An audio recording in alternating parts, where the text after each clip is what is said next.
الحمد لله وحده والصلاة والسلام على من لا نبي بعده أما بعد فإن خير الحديث كتاب الله وخير الهدى هدى محمد صلى الله عليه وسلم وشر الأمور محدثاتها وكل محدثة بدعة وكل بدعة ضلالة وكل ضلالة في النار. أعوذ بالله من الشيطان الرجيم. بسم الله الرحمن الرحيم. يا أيها الذين آمنوا قوا أنفسكم وأهليكم نارا. عن عبد الله بن مسعود رضي الله تعالى عنه قال قال رسول الله صلى الله عليه وسلم يا معشر الشباب من استطاع منكم الباء فليتزوج فإنه أغض للبصر وأحسن للفرج ومن لم يستطع فعليه بالصوم فإنه له وجاء متفق عليه. সম্মানিত উপস্থিতি, প্রশংসা আল্লাহ তাআলার জন্য, শান্তি বর্ষিত হোক আল্লাহ রাসূল সাল্লাল্লাহু আলাইহি ওয়াসাল্লামের উপর। আল্লাহুম্মা সাল্লি আলাইহি আল্লাহুম্মা বারিক আলাইহি। সম্মানিত উপস্থিতি, আপনারা আজকে জলসা সাহুরপাড়া পূর্ব মণ্ডলপাড়া মসজিদের উন্নতি কল্পে জলসা, অথচ আজকে আমাদের জালসার প্রতি মনোভাব বা জালসার প্রতি আগ্রহ দিন দিন কমে যাচ্ছে। দ্বিতীয় কমিটির পক্ষ থেকে একটা বিরাট ভুল সিদ্ধান্ত হয়েছে যে দোকান বসাবার জন্য যে মেলার ব্যবস্থা হয়েছে, এতেও জালসার বিঘ্নিত হয়, এতেও জালসার ক্ষতি হয়। যাই হোক, আশেপাশে থেকে যতদূর পর্যন্ত মাইকের আওয়াজ যাচ্ছে, আপনারা যেখানে যেখানে আওয়াজ শুনতে পাচ্ছেন, আপনাদের কাছে বিশেষ অনুরোধ করব, সময়কে মূল্যবান বুঝে সময়ের দিকে মূল্য দিয়ে রাস্তায় অযথা ঘোরাফেরা না করে জালসা মাহফিলের প্যান্ডেলের ভিতরে এসে বসার প্রাণ করে চেষ্টা করুন। পাশে মেলার এত জোর যে সেখানের ভিড় ভাড়াক্কার এবং সেখানে মেলায় উপস্থিত ব্যক্তিদের গলার আওয়াজ পর্যন্ত এখানে আসছে, অথচ আজকে জালসার মাহফিলে ফাঁকা মুষ্টি নিয়ে কিছু লোক এখানে বসে আছে, বাকি সবাই মেলায় উপস্থিত। এরপরে আগামীতে যদি এভাবে মেলা চলতেই থাকে, তাহলে কিয়ামতের মাঠে এর জন্য জবাবদিহি করতে হবে। অতএব যারা জালসা কর্তৃপক্ষ, আপনাদেরকে আরো সচেতন হওয়া উচিত, যাতে করে পাপকে বন্ধ করে রাসূলের পদ্ধতিতে যেন সঠিকভাবে জলসা পরিচালিত হয়, এর জন্য প্রাণপণে চেষ্টা করবেন। সম্মানিত দিনী ভাই, আপনারা যে কজন আছেন একটু সামনের দিকে এসে বসলে আমার পক্ষে একটু সম্ভব হয়, ভালো হয়। পেছনের লোকগুলোর একটু চেহারা মুখখানা দেখতে পাচ্ছি না, আমার সামনে এত লাইট দিয়েছে, দেখাই যাচ্ছে না পেছনে আপনারা আছেন কি নাই। ওই জন্য একটু সামনের দিকে ভাই একটু কষ্ট করে বসেন, গুছিয়ে বসেন যে কজন আছেন। আর আপনাদের কষ্ট দিব না, একটু গুছিয়ে ভালোভাবে এক জায়গাতে কাছাকাছি হয়ে বসেন, যাতে আমারও বলতে সুবিধা হয়, আপনাদেরও বুঝতে সুবিধা হয়। সম্মানিত উপস্থিতি, আজকে সংক্ষিপ্ত আলোচনা, মোটামুটি 1 ঘন্টার মধ্যে যে বিষয়ের উপরে আপনাদের সম্মুখে আলোকপাত করব, আদর্শ সন্তান গড়ার পেছনে পিতামাতার কর্তব্য। আদর্শ সন্তান গড়ার পেছনে পিতামাতার কর্তব্য কি, এই বিষয়ের উপরে এক জরুরি তথ্যবহুল বিবরণের চেষ্টা করব ইনশাআল্লাহুল আজিজ। আমরা প্রত্যেকেই যারা গার্জিয়ান, আমরা প্রত্যেকেই চাই আমাদের সংসার সুখের হোক, আমাদের পারিবারিক জীবন সুন্দর হোক, ইহকাল পরকাল মঙ্গল হোক। প্রত্যেকেই আমরা এ বিষয়ে আশাবাদী এবং প্রত্যেকেই চাই আমাদের সন্তান নেক সন্তান হোক। এটা আমাদের প্রত্যেকের গার্জিয়ানের পক্ষ থেকে প্রত্যেকের একটা আন্তরিক ইচ্ছা থাকে। এই জন্য আন্তরিকভাবে যে আপনার ইচ্ছা, আপনার সন্তান সুসন্তান কিভাবে হবে, এর প্রথম ধাপ যেটা এর প্রথম ধাপ যেটা, সেটা হলো বিবাহ থেকে আপনার ছেলের, আপনার সন্তানের বিবাহ যদি রাসূলের পদ্ধতিতে হয়, তাহলে সেই সংসারে আদর্শবান সন্তান আসতে পারে। এই মর্মে আব্দুল্লাহ ইবনে মাসউদ রাদিয়াল্লাহু তাআলা আনহু বলেন, রাসূল সাল্লাল্লাহু আলাইহি ওয়াসাল্লাম বলেছেন, ইয়া মাশারাশ শাবাব, হে যুবক দল, মান ইসতাতা মিনকুমুল বাত, যাদের তোমাদের ক্ষমতা আছে, ফালিয়াতাজাওয়াজ, তারা যেন বিবাহ করে। যাদের ক্ষমতা আছে তাদেরকে আল্লাহ রাসূল বিবাহ করতে বললেন। ক্ষমতা বলতে কি? আপনার কাছে টাকা পয়সার ক্ষমতা থাকতে হবে, 2 নম্বর আপনার শারীরিক যৌবনের ক্ষমতা থাকতে হবে। দুইটো দিক দিয়ে ক্ষমতা যখন আপনার থাকবে, তখনই আল্লাহর রাসূল আপনাকে বিবাহের জন্য পারমিশন, অনুমতি দিয়েছেন।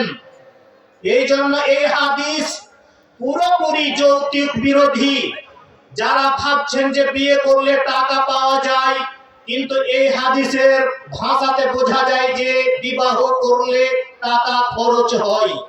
বিবাহতে টাকা পাওয়া যায় না, বরং বিবাহের জন্য টাকা পয়সার জোগাড় আগে থেকে করতে হয়। বিয়ের আগে একটা বৈঠকখানা ঘরের প্রয়োজন হয়, বাথরুমের প্রয়োজন হয়, পেশাবখানা পায়খানার প্রয়োজন হয়, মোহর দেওয়ার ব্যাপার থাকে, বিভিন্ন দিকে খরচের পালা। এই জন্য বিবাহতে টাকা খরচ হয়, টাকা পাওয়া যায় না।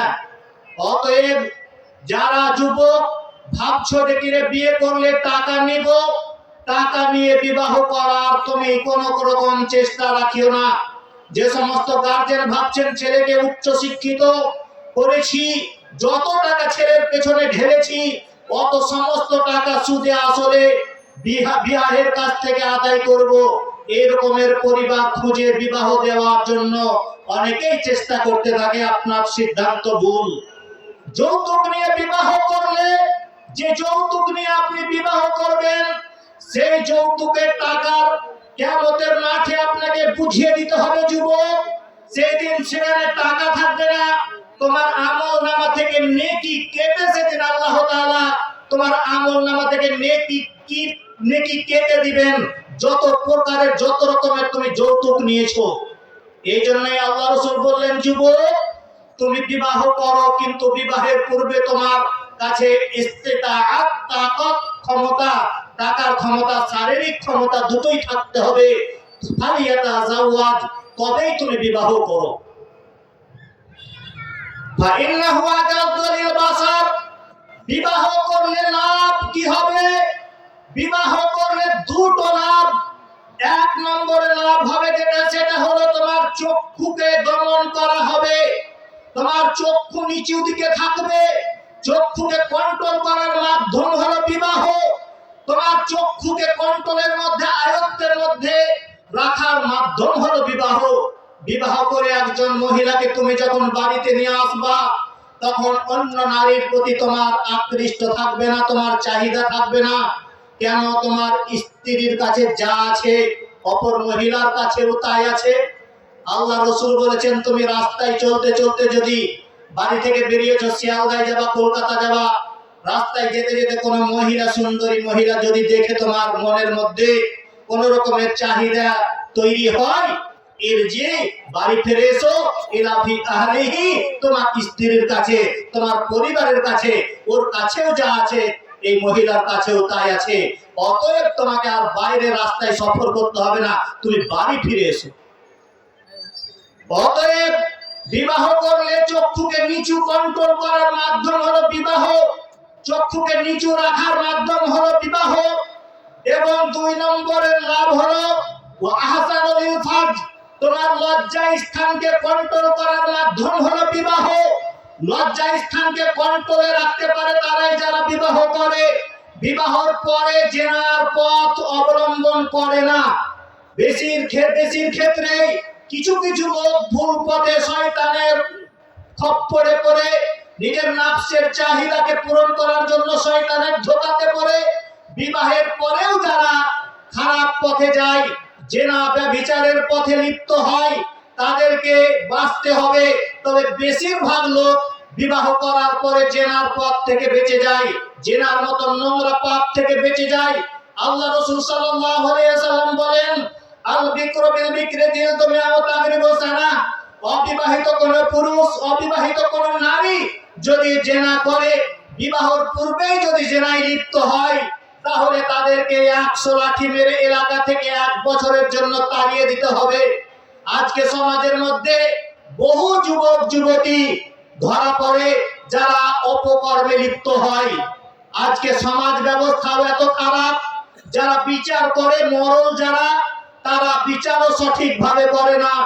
তাদেরকে এমন ভাবে 100 লাঠি পিটায়, 10 খানা লাঠিকে একসাথে বেঁধে বলে যে আস্তে আস্তে করে 10 বার বাড়ি দিতে হয়ে গেল 100 বার। এই কোথায় এই রকমের নিয়ম পদ্ধতিতে বিচার ব্যবস্থা হচ্ছে। এমনকি জরিমানা করে, কিছু টাকা দিয়ে তাদেরকে জরিমানা করা হয়। অতএব আল্লাহর রাসূল বলেন তাদেরকে এমন ভাবে প্রকাশ্য খোলা মাঠে এমন জায়গাতে দুজনকে নিয়ে এসে এমন ভাবে সমস্ত যেন 100 200 500 লোক দেখে যে ধরা পড়েছে, এদেরকে পিঠে যখন চাবুকের বাড়ি পড়বে, লাঠির বাড়ি পড়বে, ওরে মারে বাপরে যখন করবে, তখন লোকে তখন জিজ্ঞাসা করবে বুবু একে মারছে কেন? তখন বলবে যে চুপ কর, জানিস না ধরা পড়েছে যে মুখের বেটার সাথে। এই রকমের নীতি থাকতে হবে, তাহলে যেন অন্যজন দেখেও ভয় পায়, যাতে জেনার পথ আর জেনার মতন পাপ কাজে আর লিপ্ত না হয়। কিন্তু দুর্বল আমাদের ব্যবস্থা, সমাজ ব্যবস্থা, এরকমের ব্যবস্থা না হয় না।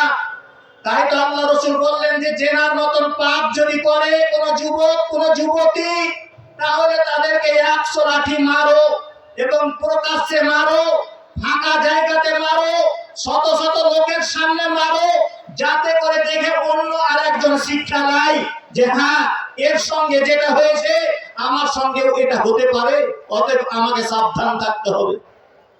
আল্লাহ রাসূল বলছেন আশ-শাইবু বিশ-শাইবি আর-রাজাম, যারা বিবাহের পরেও যারা জেনায় লিপ্ত হয়, বিবাহ হয়ে গেছে, 2টা 4টা ছেলের মা, কত একদিন খবরের মধ্যে দেখছেন, মোবাইলে খবরে দেখছেন পালিয়ে গেল। পাকিস্তান থেকে সীমা হায়দার 4 সন্তান ছেলে মেয়েকে নিয়ে দিল্লি চলে আসলো। কত রকমের খবর রাত দিন শুনতে পাচ্ছেন যে এইভাবে যারা নিজের স্বামী থাকা সত্ত্বেও, নিজের ছেলে সন্তান থাকা সত্ত্বেও বিবাহের পরে যারা জেনায় লিপ্ত হয়, তাদের জন্য আল্লাহ রাসূল বলছেন তাদেরকে ইট পাথর মেরে মেরে তাদেরকে হত্যা করতে হবে, ইট পাথর মেরে তাদেরকে শেষ করে দিতে হবে।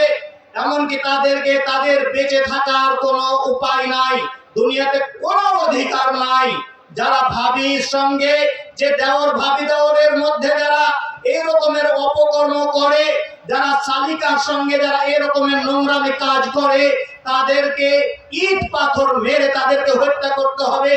আল্লাহ রাসূল সাল্লাল্লাহু আলাইহি ওয়াসাল্লাম বললেন যে তাদের বেঁচে থাকার কোনো অধিকার নাই, তাদেরকে মেরে ফেলতে হবে।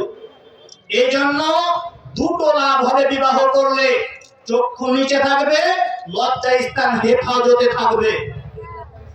ওয়ামাল্লাম ইয়াস্তাতে, তোমার কাছে টাকা পয়সার বিকল্প পথ নেই, তোমার কাছে টাকা পয়সা জোগাড় নেই, যুবক কি করবে? আল্লাহ রাসূল বললেন না তো এই যুবক তুমি টাকা লোন নিয়ে নাও, ব্যাংক থেকে ঋণ করে নাও, ধার করে নাও, এইভাবে তুমি লোন নিয়ে টাকা কাজ চালিয়ে নাও, বিবাহটা করে নাও। রাসূল তো এটা বললেন না। আল্লাহর নবী বললেন না, তোমার জন্য বিবাহের পারমিশন নাই। তোমার কাছে যতদিন টাকার জোগাড় না হবে, তোমার ততদিন পর্যন্ত তোমাকে কি করতে হবে? ফাআলাইহি বিসসাওম, তুমি রোজা রাখতে থাকো, রোজা রাখতে থাকো। মাসে 5টা 10টা 15টা করে এইভাবে 10টা 8টা 10টা করে তুমি মাঝে মধ্যে রোজা চালিয়ে যাও, রোজা চালিয়ে যাও, আর টাকার জোগাড় করতে থাকো, রোজা চালিয়ে যাও, রোজাও রাখতে থাকো আর টাকার জোগাড় করতে থাকো। টাকা যখন জোগাড় হয়ে যাবে তখন তুমি তোমার স্ত্রীকে দিয়ে তোমার যৌবনকে সেখানে থাকাটা, কিন্তু এখন তোমার বিবাহ উপার্জন তোমার কাছে টাকা নেই, এর জন্য তোমার জন্য বিধান হলো তুমি রোজা রাখতে থাকো। কেননা নিশ্চয়ই রোজা মানুষের যৌবনকে দমন করে রাখে, নিশ্চয়ই রোজা মানুষের যৌবনকে থামিয়ে রাখে, নিশ্চয়ই রোজা মানুষের যৌবনকে কন্ট্রোলে রাখে। আল্লাহ রাসূল বললেন যে তুমি রোজা চালিয়ে যাও। অতএব রাসূলের পদ্ধতি অনুযায়ী আপনার সন্তানের বিবাহ দিবেন, এবার একটা বিবাহের জন্য একটা সুন্দর দেখে পাত্রীর প্রয়োজন। আবু হুরায়রা রাদিয়াল্লাহু তাআলা আনহু বলেন, রাসূল সাল্লাল্লাহু আলাইহি ওয়াসাল্লাম বলেছেন, তুনকাহুল মারআতু লিআরবাঈন, বিবাহ বন্ধনে জড়াবার জন্য মানুষ চারটে জিনিস সাধারণত দেখে, চারটে গুণ দেখা হয়। মেয়েটাকে দেখতে গিয়ে চার প্রকার ভাবে তাকে দেখা হয়। লিমালিহা, মেয়েটার বাপের মাল সম্পত্তি কত আছে, মেয়েটার বাপের কাছে কত প্রপার্টি আছে, জমি জায়গা কত আছে, কারবার কি আছে, এরকমের তাকে মাল দৌলত, টাকা পয়সা, বাড়িঘর, প্রপার্টি দেখা হয়। ওয়ালি জামালিহা, মেয়েটা সুন্দর কিনা সেটা দেখা হয়। নিজে যে কতটা সুন্দর ওটা দেখবে না, ও বউ দিবে সুন্দর, বউটা হতে হবে সুপার, নিজে যে কতখানি সেটা দেখার প্রশ্ন নাই। ওয়ালি হাসাবিহা, এবং তাদের বংশটা কেমন, তাদের নাম ধাম আছে কিনা, বাপ দাদাদের বংশীয় কিনা, তাদের বাপ দাদাদের নাম আছে কিনা, এটা লক্ষ্য করা হয়। আল্লাহ রাসূল বলছেন, বলে দিনহা, এবং অনেকে দিনদারি দেখে। আজ প্রতি বিদাতির দিন, দিনদারি যদি মহিলা কোথাও খোঁজ পাও, দিনদারি মহিলার যদি কোথাও সন্ধান পাও, দিনদারি মহিলার যদি কোথাও তুমি খোঁজ পাও, সেখানে তুমি বিবাহ ঠিক করে নাও।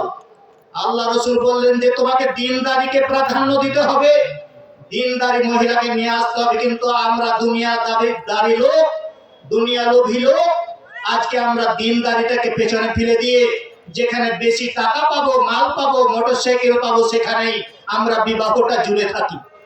একে বলে দুনিয়াদারি। আপনাদের এলাকাতে কেমন আছে জানি না, আমাদের লালগোলা থেকে জঙ্গিপুর এলাকা প্রচন্ড বিড়ি বাঁধার প্রচলন। মেয়েকে দেখতে আসে যখন, তখন তাকে জিজ্ঞাসা করা হয় না, তুমি সূরা ফাতিহাটা বলো তো, সূরা ফালাকটা বলো, সূরা কুল হুয়াল্লাহু, ইখলাস সূরাটা বলো, আয়াতুল কুরসি বলো, এই সমস্ত কথা জিজ্ঞাসা করা হয় না। কি জিজ্ঞাসা করা হয় জানেন? কত বিড়ি বাঁধতে জানো তুমি? এটা আগে জিজ্ঞাসা করো, তুমি কতগুলো বিড়ি বাঁধার কারিগর, 1000 বিড়ির কারিগর না 2000 বিড়ির কারিগর, এটা জিজ্ঞাসা করা হয়। তার মানে কি, একে দুনিয়াদারি বলা হয়, দিনদারি বলা হয় না। আল্লাহ রাসূল বললেন, দিনদারি মহিলা যখন তুমি তোমার সন্তানের জন্য বৌমা করে নিয়ে আসবে, দিনদারি পরহেজগার মহিলাকে যখন তোমার সন্তানের সঙ্গে বিবাহ বন্ধনে আবদ্ধ করে নিয়ে আসবে, তখন তোমার সেই সন্তানের কাছ থেকে সুসন্তান, নেক সন্তান আশা করা যায়। অতএব সম্মানিত উপস্থিতি, একজন দিনদারি মহিলার খোঁজ পেয়ে গেছেন, ধরলেন একটা পাশের গ্রামে, 2-4 গ্রাম ছেড়ে সেখানে একজন দিনদারি মহিলার খবর পেলেন। সেখানে গিয়ে আমাদের এলাকাতে কি হয়, অনেকে বউকে দেখতে গিয়ে আবার বায়না করা হয়। আপনার এলাকায় আছে কিনা জানি না, আপনাদের থানা আলাদা, জেলা একই হতে পারে, কিন্তু আপনাদের ইসলামপুর থানা, আমার থানা রঘুনাথগঞ্জ, জঙ্গিপুর রঘুনাথগঞ্জ এলাকায় বউকে বায়না করা হয়। বউ বায়না হবে কেন? আরে জমি কিনতে যাচ্ছেন নাকি, এটা কোন দোকান প্রপার্টি কিনতে যাচ্ছেন নাকি? কোন জমি কিনতে গেলে, প্রপার্টি দোকান কিনতে গেলে বায়না দিতে হয়, বউ দেখতে গিয়ে আবার বায়না হবে কেন? বায়না করা পদ্ধতি হারাম, বায়না করা যাবে না, বায়না করা পদ্ধতি একেবারে হারাম। অনেকে আবার বউকে দেখতে গিয়ে উপঢৌকন রূপে অনেক কিছু দেয়, সেটা দেওয়া যাবে না। এমনকি সেখানে খাবার দাবারের অনেক রকমের ভ্যারাইটি আইটেম থাকে, এগুলো কোনো মতেই শরীয়ত সম্মত নয়। কেননা বিবাহর আগে কোন রকমের লেনদেন, এগুলো সমস্ত কিছুই হারাম। সম্মানিত উপস্থিতি, আপনি বায়না করবেন না, বায়না না করে আপনি একটা নির্দিষ্ট দিন ঠিক করে, বিবাহের জন্য আপনি নির্দিষ্ট দিন ঠিক করে দেন। চলে আসুন পরের সূত্রে। আপনাদের এলাকাতে আছে কিনা, আমার এলাকাতে থুবড়া বলে একটা প্রচলিত আছে, যে মেয়েটাকে বসিয়ে গ্রামের সমস্ত লোক একে একে করে আসবে আর মেয়েটার মুখে থুবড়া খাওয়াবে। একটা ক্ষীর রান্না করা হয়, পায়েস রান্না করা হয়। ছি ছি ছি, কি জঘন্য নোংরা বর্বর প্রথা, জঘন্য নোংরা বর্বর প্রথা। এই সমস্ত হিন্দুদের প্রথা, সেখান থেকে এসেছে এই প্রথা। এই যে থুবড়া প্রথা, এটা একেবারেই হারাম। গ্রামের লোকে সবাই এসে মেয়েটার মুখে থুবড়া খাওয়াবে, ক্ষীর তুলে তুলে দিবে, এটা যেন জঘন্য নোংরা কথা। অতএব এতে থেকেও আমাদেরকে বাঁচতে হবে। অতএব আবার হলুদ মাখার পালা সম্পর্কে সেরকম হাদিস না পাওয়া গেলেও আব্দুর রহমান ইবনে আউফ রাদিয়াল্লাহু তাআলা আনহু আল্লাহ রাসূল সাল্লাল্লাহু আলাইহি সাল্লাম দেখা করলেন। দেখা করে আল্লাহ রাসূল বলছেন, আব্দুর রহমান, কি ব্যাপার, তুমি বিবাহ করেছো নাকি? ওর কাপড়ে হলুদ রং লেগেছিল।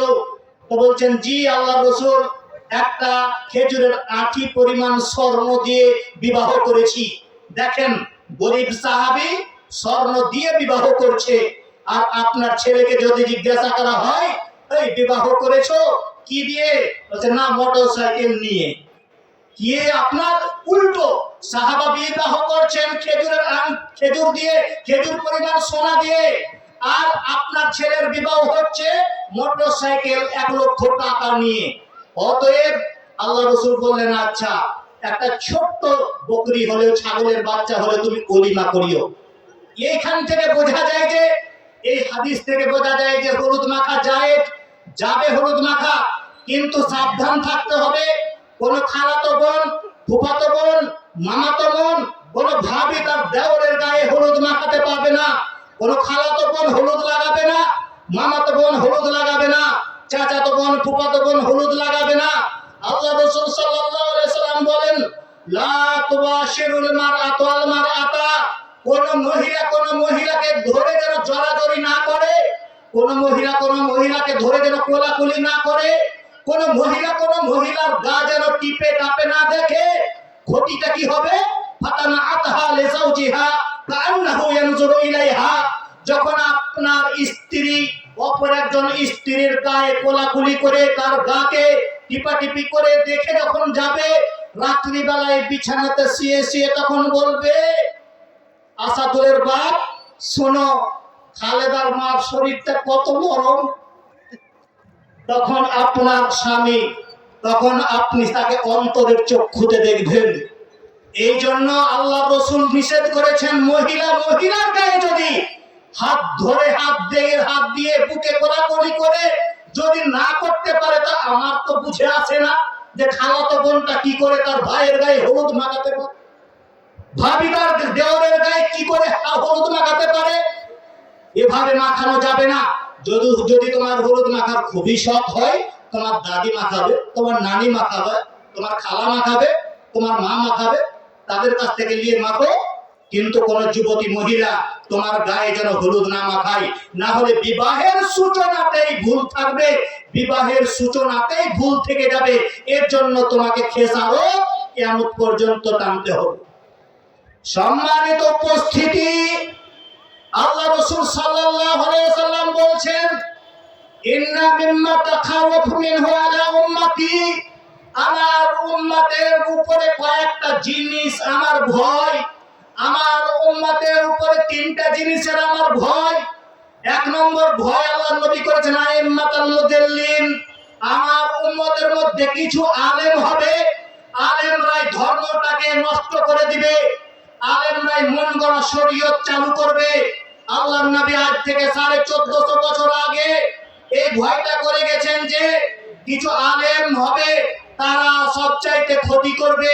2 নম্বর, ওয়াসাতা ইবুদু কাবাইর মিন উম্মতি বিল মুশরিকিন, আমার উম্মত হিন্দুদের সঙ্গে মিটে যাবে, আমার উম্মত হিন্দুদের সঙ্গে মিশে যাবে। আমাদের বিবাহ যত কিছু হয়, আজকে বর্তমানে যে পদ্ধতিতে বিবাহ হয়, হিন্দুদের সঙ্গে একবারে বিবাহ মিলে গেছে। যেমন হিন্দুদের বিবাহতে ঢোল তাবলা বক্স বাজানো হয়, আজকে মুসলমানের বিবাহতে সেগুলো আপনার ব্যবস্থা করা হয়, বক্স বাজানো হয়। আল্লাহর নবী বলছেন, আমার ভয় আমার উম্মত হিন্দুদের সঙ্গে মিশে যাবে, আমার ভয় কিছু আলেম এই ধর্মটাকে শেষ করে দিবে, আমার ভয় আমার উম্মত মূর্তি পূজা করবে। মরে মূর্তির গায়ে গলায় মালা পরানো, একেই বলে মূর্তি পূজা করা। গাড়িতে মূর্তি রাখা মানে মূর্তি পূজা করা, ঘরের মধ্যে ছবি টাঙিয়ে রাখা মানে মূর্তির সম্মান করা। আল্লাহর নবী বলছেন, এটা আমার ভয়, আমার উম্মত এগুলো করবে। তাই তো এই সমস্ত প্রথাকে বাদ দিয়ে আপনাদের আহলে হাদিস গ্রাম শুধু বুকে হাত বেঁধে সালাত আদায় করলেই আহলে হাদিস হওয়া যায় না। শুধু জোরে জোরে আমিন বলবেন বললেই যে আহলে হাদিস হওয়া যায় তা হওয়া যায় না। রাসূলের পদ্ধতিতে বিবাহ কায়েম করতে হবে। মানুষের বানানো সমস্ত পথ ও পন্থাকে প্রত্যাখ্যান করে দিয়ে একমাত্র রাসূলের পদ্ধতিতেই যারা নিজের জীবনকে পরিচালিত করে, যারা নিজেদের জীবনকে চালায়, তারাই হলো প্রকৃত আহলে হাদিস। তারাই হলো প্রকৃত আহলে হাদিস।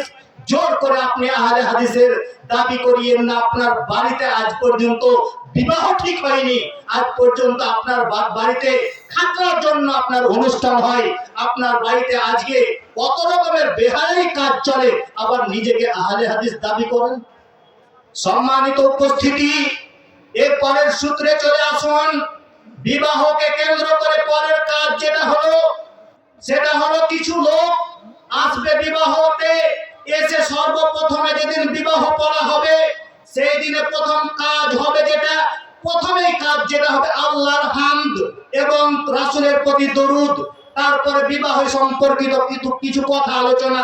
কিন্তু অনেক জায়গাতে ভুল করে দেয়, আগে বিবাহ পড়িয়ে দেয়, পরে খুতবা দেয়। আগে বিবাহ পড়িয়ে দেয়, পরে খুতবা দেয়। আরে আল্লাহর হামদ হবে, রাসূলের প্রতি দরুদ হবে, তবেই তো বরকত হবে। কিন্তু না, আগেই অনেক জায়গাতে বিবাহ পড়ে এলে বিবাহ তো হয়েই গেল, পরে আল্লাহর রাসূল আর হামদ করে দিলে কি হবে? এই জন্য প্রথমেই আল্লাহর হামদ, রাসূলের প্রতি দরুদ, তারপরে খালেদার বাপ নিজে দাঁড়িয়ে থেকে বলবে, আমার মেয়ে খালেদা এত টাকা দেন মোহর, এত টাকা নগদ, এত টাকা বাকিতে তোমাকে স্বামী রূপে গ্রহণ করতে ইচ্ছুক, তুমি তাকে কবুল করলা। বুখারী শরীফের হাদিস কাবিল তো, এই কথাটা বরাবর চলে আসছে। ছেলেটা বলবে কাবিল তো মানে কবুল করলাম। তারপরে উপদেশমূলক কিছু কথা আল্লাহ রাসূল বলতেন, উপদেশমূলক কথা কিছু বলতেন। তারপরে এখানে মাজমা শেষ হয়ে যাবে, বারাকাল্লাহু লাকা ওয়া বারাকা আলাইকা ওয়া জামাআ বাইনাকুমা ফি খাইরিন। এই দোয়া বলে আপনার সেখানকার মজলিস শেষ, দোয়ার মজলিস শেষ, বিবাহর মজলিস শেষ। বিবাহ করে এসে এবার বাসর রাতের পালা। বাসর রাত বলে কোনো কথা নাই, বাসর ঘর সাজাতে হবে। একাধিক সহিহ হাদিস দ্বারা প্রমাণিত বাসর ঘর সাজাতে হবে। বাসর ঘর বলে বাসর ঘরে সাজাতে হবে। আয়েশা রাদিয়াল্লাহু তাআলা আনহা বলছেন, আমি আমার বান্ধবীদের নিয়ে খেলা করছিলাম, হঠাৎ করে আমার মা ডাকলেন, আমি আমার বান্ধবীদেরকে নিয়ে এমন একটা দোলনাতে বসে খেলাচ্ছিলাম, একদিক উঁচু হলে একদিক নিচু হয়, আরেক দিক উঁচু হলে একদিক নিচু হয়। ওই সময়তে আমাকে ডাকলেন আয়েশা, আমি ছুটে আসলাম। এসে আমার শরীরে ধুলোবালি লেগেছিল, ধুলোবালিগুলো পরিষ্কার পরিচ্ছন্ন করে আমার মা আমাকে সুন্দর করে সাজালেন, সাজিয়ে একটা ঘরের মধ্যে নিয়ে গেলেন। দেখি সেখানে আল্লাহর রাসূল সাল্লাল্লাহু আলাইহি ওয়াসাল্লাম। অতএব সেখানে দাঁড়িয়ে থাকলাম। কিছুক্ষণ পরে আসমা বিনতে ইয়াজিদ আসলো। আসমা বিনতে ইয়াজিদ এসে একটা শরবতের গ্লাস আমার হাতে দিয়ে বলছেন, আয়েশা লাও, রাসূলের হাতে দাও। আমি তো লজ্জায় পড়ে গেলাম, আমি রাসূলের পাশে জীবনে কোনোদিন দাঁড়াইনি, আমার বয়স এখন 9 বছর, আমি রাসূলকে গ্লাস দিই তো দিই কি করে? আমি রাসূলকে কিভাবে গ্লাস দিব? আমি তো চুপ হয়ে দাঁড়িয়ে থাকলাম। আমাকে ধমক দিয়ে আয়েশাকে বলছেন, আসমা বিনতে ইয়াজিদ বলছেন, আয়েশা যাও রাসূলের হাতে গ্লাসটা দাও। আমি রাসূলকে দিলাম, রাসূল পান করলেন। পান করার পর আল্লাহ রাসূল বলছেন, আয়েশা তুমি পান করো। আয়েশা পান করলেন। তারপরে বলছেন আসমাকে দাও। আসমাকে দাও বলতেই চট করে বলে উঠেছে, আল্লাহ রাসূল গ্লাসটা আপনার কাছ থেকে নিতে চাই। আচ্ছা আচ্ছা ঠিক আছে, আয়েশা দাও। আল্লাহ রাসূল তার হাতে দিলেন, পান করলেন। অতএব এই হাদিস থেকে বোঝা যায় যে বাসর রাত সাজাতে হবে এবং সেখানে মিঠাইয়ের মিষ্টি জিনিসের ব্যবস্থা রাখতে হবে। قالت إني قينت عائشة لرسول الله صلى الله عليه وسلم। আসমা বিনতে ইয়াজিদ বলছেন, আমি আল্লাহর রাসূলের বাসর ঘরের জন্য আয়েশাকে আমি সুসজ্জিত করে সাজালাম। তবে কি দিয়ে সাজালাম সেখানে বলা নাই। তবে আমরা মনে করি বাজারে যা কিছু পাবে তাই দিয়ে আপনার স্ত্রী সাজবে। জি, এ কথা ঠিক। বাজারে বিউটি পার্লারে যা কিছু পাওয়া যাবে তাই দিয়ে সাজাতে হবে, কনেকে সাজাতে হবে। একাধিক সহিহ হাদিস, কনেকে সুন্দর করে সাজাতে হবে। তবে আপনার মেহেন্দি লাগাতে হবে, হাতের নখে নেল পালিশ দেওয়া যাবে না। নেল পালিশ দেওয়া হলো ইহুদি খ্রিস্টানদের মহিলাদের পতিতালয়ের বৈশিষ্ট্য। হাতে নেল পালিশ দেওয়া যাবে না, মেহেন্দি লাগাতে হবে, পায়ের নখে মেহেন্দি লাগাতে হবে। যেখানে যেখানে মেহেন্দি লাগালে নিজেকে সুন্দরী বলে মনে হবে সেখানে সেখানে মেহেন্দি লাগাতে হবে। উপস্থিত বৈঠকের মা ও বোন, আপনার হাতে যদি নেল পালিশ লাগা থাকে জরুরি ভিত্তিতে আপনি এক্ষুনি এই মুহূর্তে ছিঁড়ে ফেলুন। অতএব সুন্দর করে সাজতে হবে, তবে নেল পালিশ লাগা যাবে না। আল্লাহ রাসূল এই কথাটাও বললেন, সুন্দর করে সাজতে হবে, তবে টিপ দেওয়া যাবে না। টিপ দেওয়াটা হলো হিন্দুদের প্রথা। হিন্দুদের মহিলাদের বিবাহের তিনটি পদ্ধতি আছে। একটি হলো বিবাহ রাক্ষসী বিবাহ, যে জোর করে মেয়ের বাপ বিবাহ দিবে না, ছেলেটা যদি জোর করে তার কপালে টিপ পরিয়ে দেয় বিবাহ হয়ে যায়। এটা হলো হিন্দুদের প্রথা। অতএব টিপ দেওয়া যাবে না। টিপ দেওয়াটা হলো হিন্দুদের প্রথা। বিবাহতে অনেক জায়গাতে দেখি একটা বর মুকুট পরে, আবার অনেক জায়গাতে দেখা যায় এই মুকুটটাও সাধারণত হিন্দুদের কাছ থেকে এসেছে। কেন? হিন্দুরা যেগুলো করবে অন্য জাতির যারা করবে সেইভাবে আমাদের করা যাবে না, সব কিছু করতে হবে। কিন্তু চোখের উপরে ভুরু চিকন করা যাবে না। অনেকে ভুরুকে চিকন করে কেটে শুরু করে, এটা করা যাবে না। কেন? এটা সৃষ্টির পরিবর্তন। আপনার যেটা সৃষ্টির পরিবর্তন সেটা করা যাবে না। দাঁতকে ছিঁড়ে চিকন করা যাবে না। কেন? এটা সৃষ্টির পরিবর্তন। উঁচু স্যান্ডেল পরা ভালো, তাই বলে উঁচু স্যান্ডেল পরে যদি নিজেকে লম্বা দেখানো উদ্দেশ্য হয় তবে সেটা হারাম হবে। বেশিয়ার পরা ভালো, কিন্তু বেশিয়ার পরে যদি নিজেকে কম বয়সী প্রমাণ করার ইচ্ছা হয় তাহলে সেটাও তার জন্য হারাম হবে। সম্মানিত উপস্থিতি, এই জন্য আপনার স্ত্রীকে সুন্দর করে সাজাতে হবে, তবে অন্য জাতের লোকেদের মতন সাজলে হবে না। ইহুদি খ্রিস্টানদের মহিলাদের পতিতালয়দের মহিলাদের মতন সাজলে হবে না, সুন্দর করে সাজাতে হবে। সুন্দর করে সাজানো হয়ে গেছে। সুন্দর করে সাজানোর পর এবার আপনি রাত্রিবেলাতে বাসর ঘরে সর্বপ্রথমে যেটা আপনি কপালে হাত রেখে একটা দোয়া বলতে হবে। যুবক যারা বিবাহ করনি, এই দোয়াটা শিখে নিও তোমার মসজিদের ইমাম সাহেবের কাছ থেকে। আল্লাহুম্মা ইন্নী আসআলুকা খায়রাহা ওয়া খায়রা মা জাবালতাহা আলাইহি ওয়া আউযু বিকা মিন শাররিহা ওয়া শাররা মা জাবালতাহা আলাইহি। আল্লাহ, আমার স্ত্রীর মধ্যে যে ভালো গুণ আছে সেগুলো আমি কামনা করছি। আল্লাহ, এর মধ্যে যেগুলো ভালো দিক আছে সেই ভালোগুলো আমি চাইছি। আল্লাহ, আমার স্ত্রীর মধ্যে যেগুলো অকল্যাণ আছে, এর মধ্যে পারিবারিক যে দুর্বলতা আছে, এর মধ্যে যে পারিবারিক অশান্তি আছে, সেখান থেকে আল্লাহ আমি তোমার কাছে ক্ষমা প্রার্থনা করছি। আল্লাহ, তুমি আমাকে হেফাজত করিও। এই দোয়া যদি না বলো তাহলে শয়তানের একটা ক্ষমতা থেকে যাবে। শয়তানের একটা ক্ষমতা থেকে যাবে।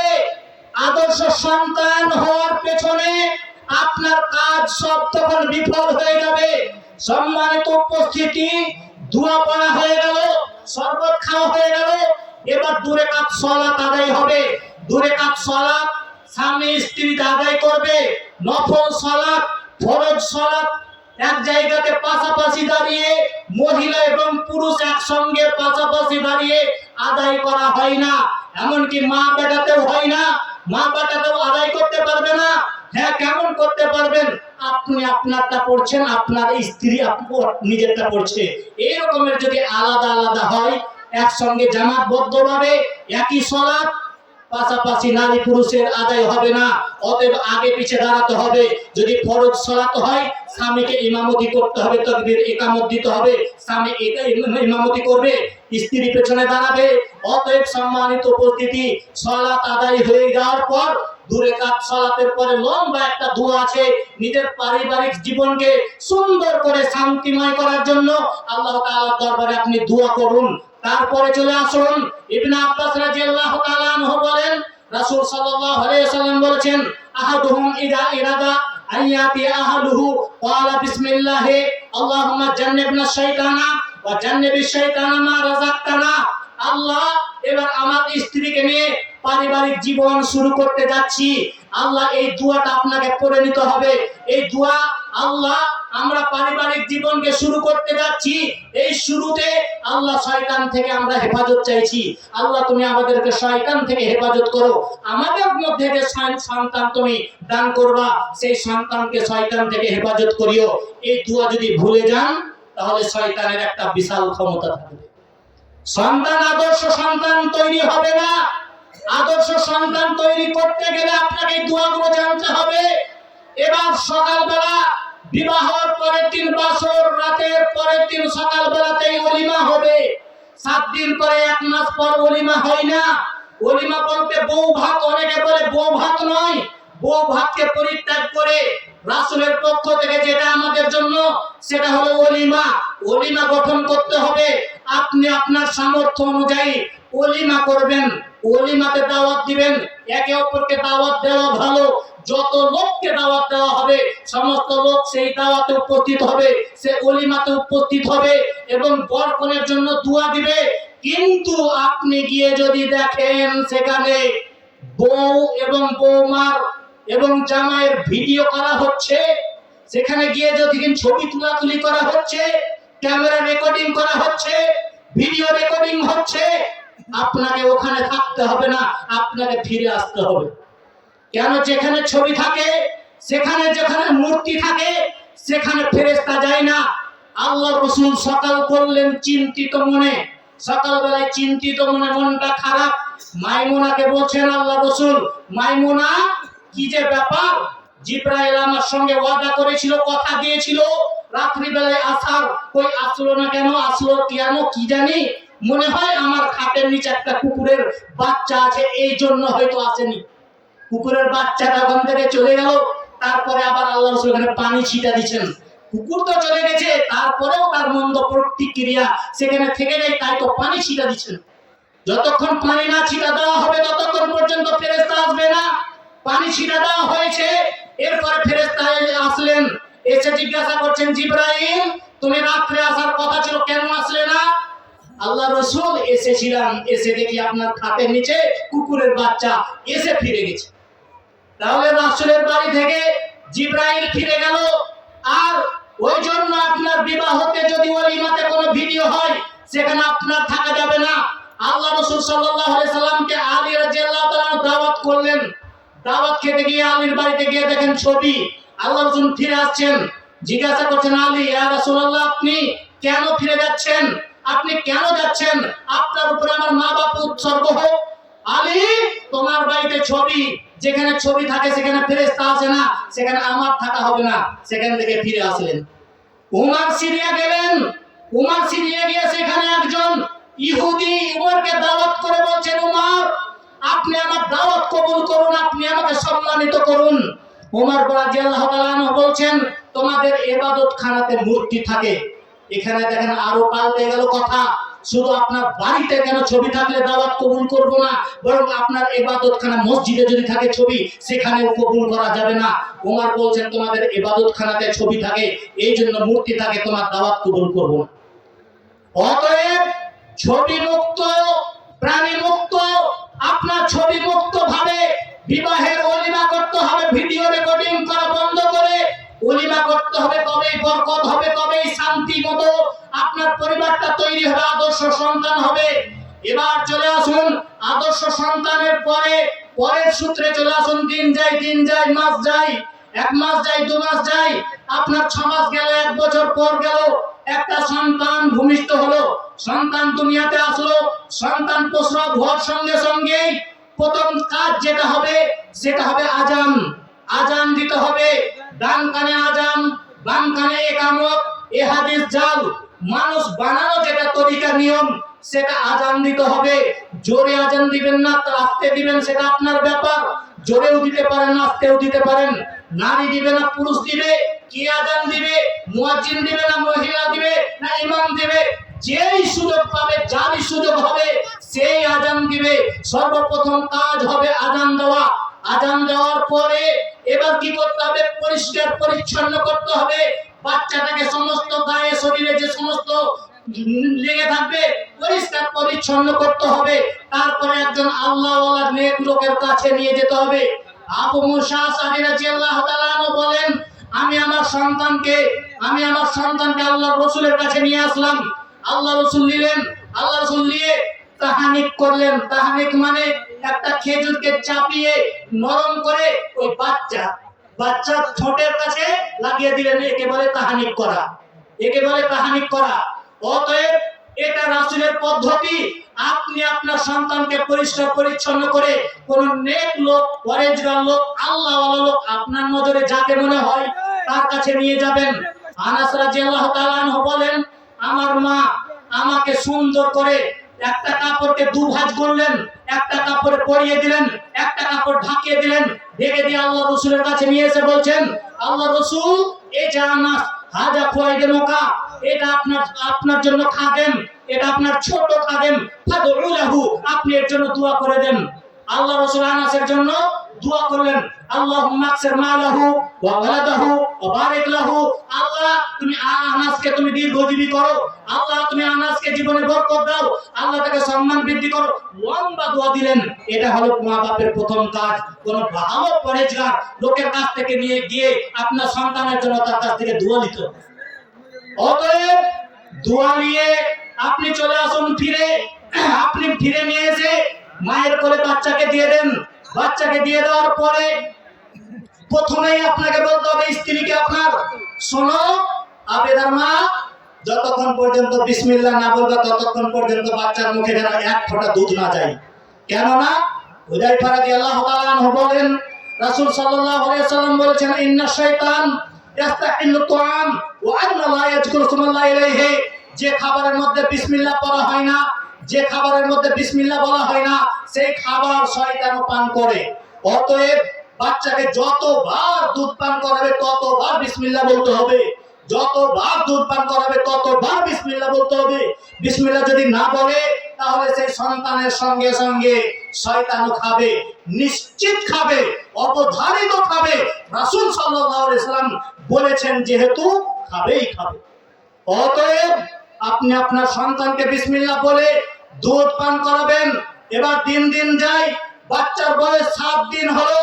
7 দিনের দিন আপনাকে কি করতে হবে? 7 দিনের দিন আপনাকে আকীকা করতে হবে। আপনার ছেলের জন্য 2টা, মেয়ের জন্য 1টা, আপনাকে আকীকা করতে হবে। 2 নম্বর কাজ ভাই কি হলো ভাই কি জানি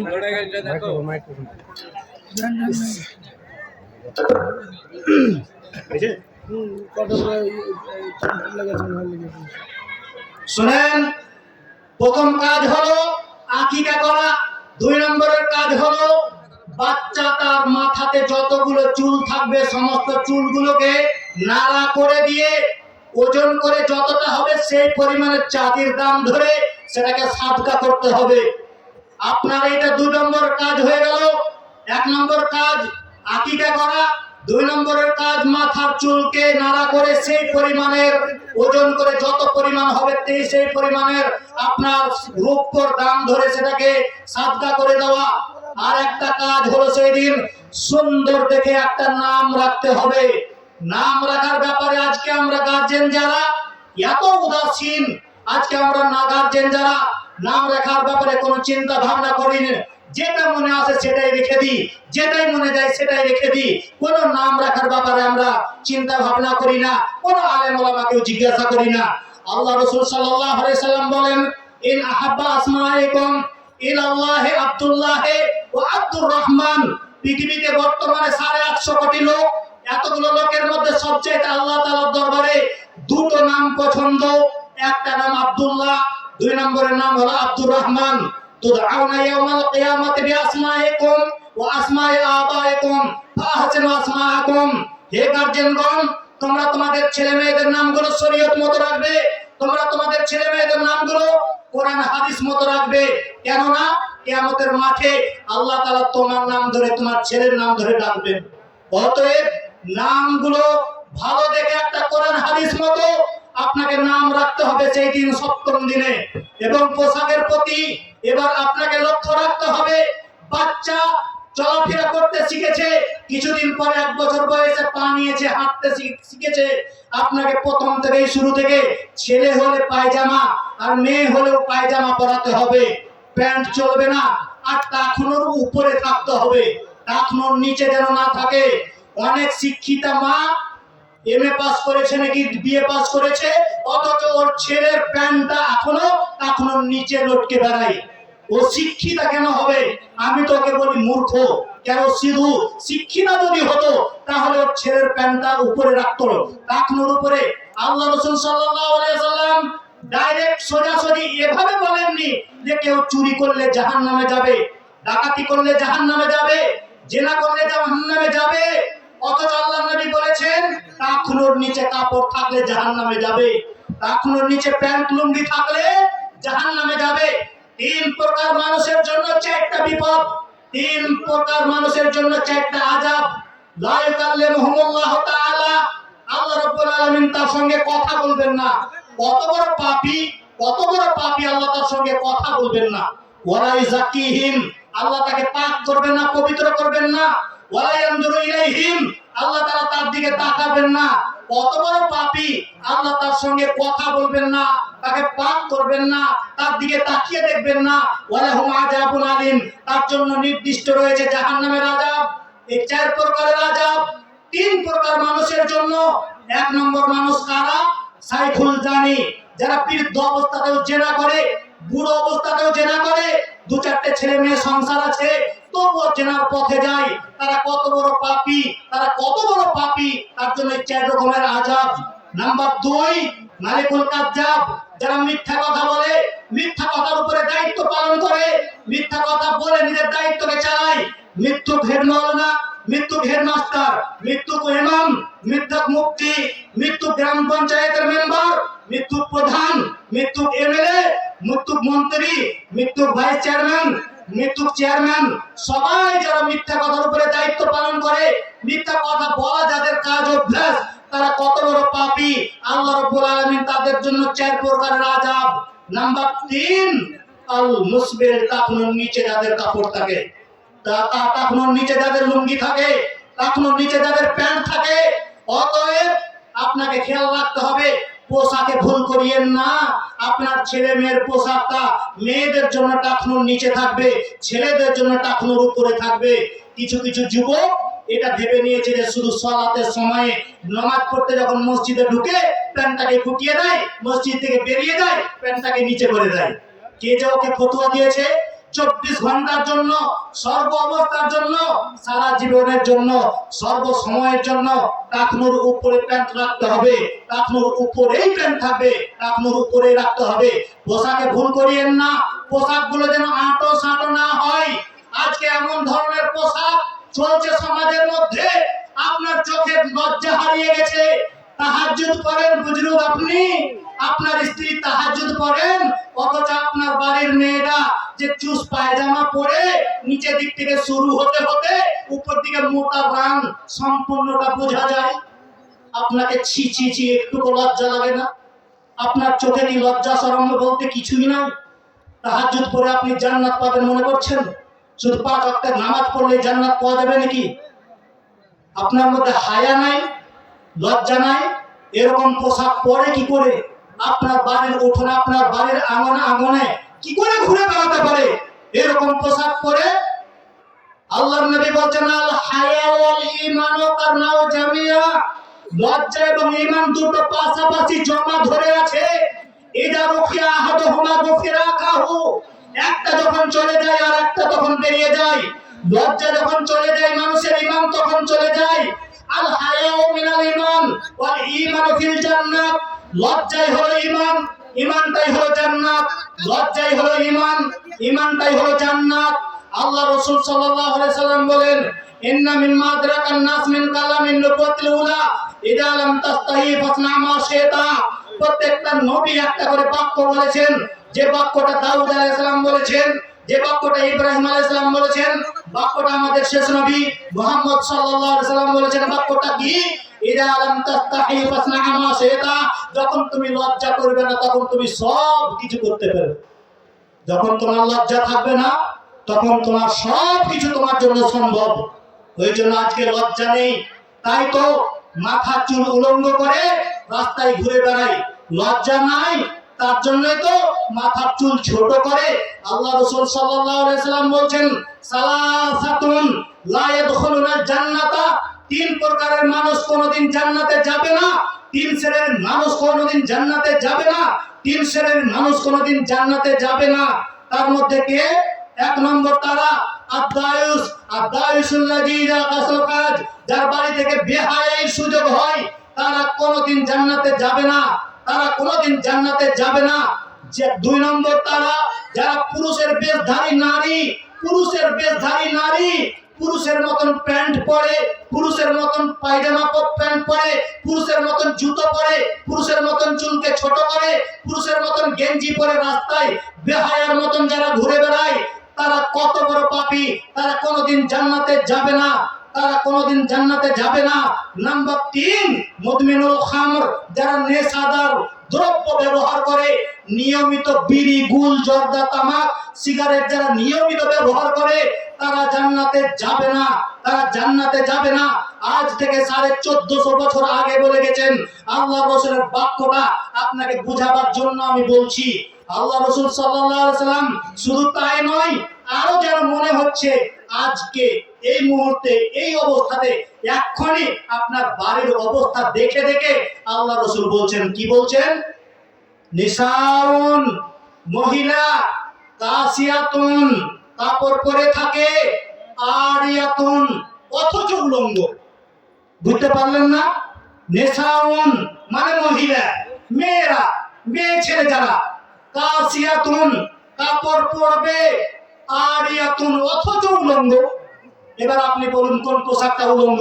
কাপড় পরবে, কিন্তু আল্লাহর নবী বলছেন এটা পোশাক নয়, ওটা উলঙ্গ।